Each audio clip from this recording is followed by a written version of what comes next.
Kwa maana iwapasapo kuwa walimu, maana wakati mwingi umepita, mnahitaji kufundishwa na mtu mafundisho ya kwanza ya maneno ya Mungu, nanyi mmekuwa mnahitaji maziwa wala si chakula kigumu.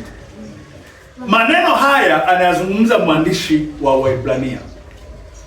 Mwandishi wa Waebrania alipokuwa na watazama hao waamini wa Kiebrania, anasema maana iwapasapo kuwa walimu, muda mwingi umeshapita.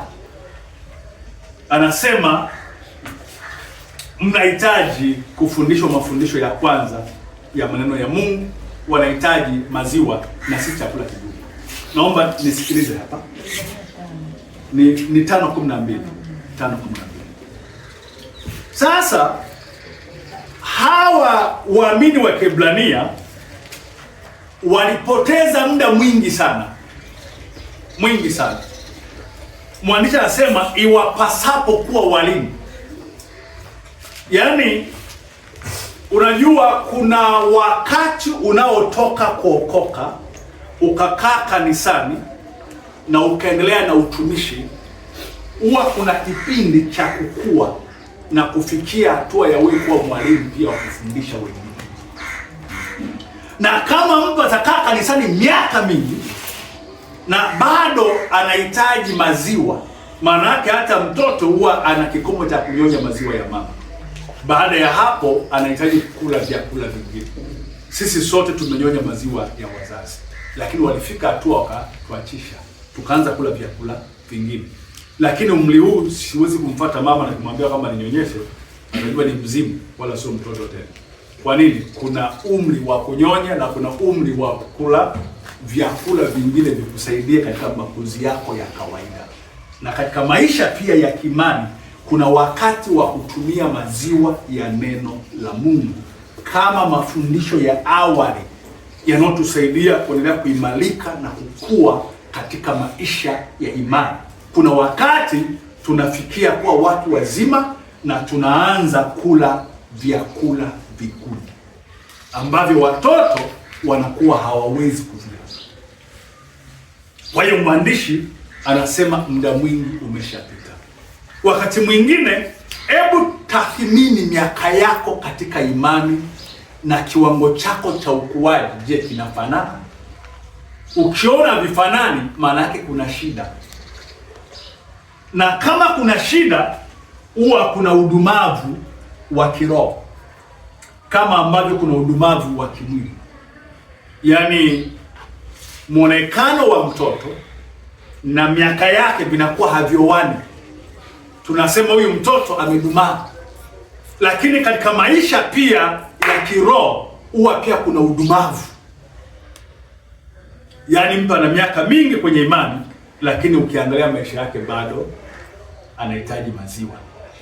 Bado ni mchanga. Tunahitaji kukua, tufikia tu kwa watu wazima, tufanyike msaada kwa watu wengine katika maisha ya kimani. Ni tatizo gani ambalo liliwafanya hao waamini wa Waebrania kupoteza muda mwingi kwenye imani? Tatizo lao la kwanza, walikuwa ni wavivu wa kusikia au kujifunza. Na hilo tatizo unaliona kwenye Waebrania 5:11. Walikuwa ni wavivu wa kusikia. Maana yake nini? Walikuwa wamepoteza ule moyo wa kujifunza na kulitendea kazi neno. Ukipoteza moyo wa kujifunza na kutendea kazi neno, utajikuta ukui katika maisha ya imani. Utakaa kanisani muda mwingi, utajikuta bado unahitaji maziwa. Maana yake wewe bado ni mtoto mchanga. Sasa uchanga pia wao una mwisho wake. Mtoto anapozaliwa mwaka wa kwanza, wa pili, wa ngapi, maana yake anahama hatua moja ya uchanga kwenda kwenye utu uzima sasa. Sasa waamini wa Waebrania walikuwa na tatizo la uvivu wa kusikia. Maana yake nini? Walipoteza ule moyo wa kujifunza na kulitendea kazi neno. Na kwa sababu hiyo sasa maisha yao yakawa na mkwamo wa kiimani. Yakawa ni maisha ambayo hayaendelei vizuri kiroho. Lakini huu mkwamo wa kiimani kulitokana na kupoteza moyo wa kujifunza. Ndugu zangu, kujifunza ni mtindo wa maisha. Unapokoma kujifunza, unakoma kuishi. Na kama ni kiongozi, unapokoma kujifunza, unakoma kuongoza. Kujifunza ni mtindo wa maisha. Mwisho wa kujifunza ni pale unapokwenda kaburini. Lakini ukiwa hai bado unahitaji kujifunza. Na ni vizuri pia tukajua kujifunza ni sehemu muhimu ya maisha yetu, maisha ya kiroho, lakini pia hata maisha ya kimwili pia yanahitaji kujifunza. Kwa hiyo ili tuweze kuwa waamini wazuri, watumishi wazuri katika nyumba ya Mungu, tunahitaji kustawisha ule moyo wa kujifunza katika maisha yetu, ili tusije tukafanana na hawa waamini wa Waebrania ambao wao walikuwa wavivu wa kusikia, lakini pia walipoteza ule moyo wa kujifunza.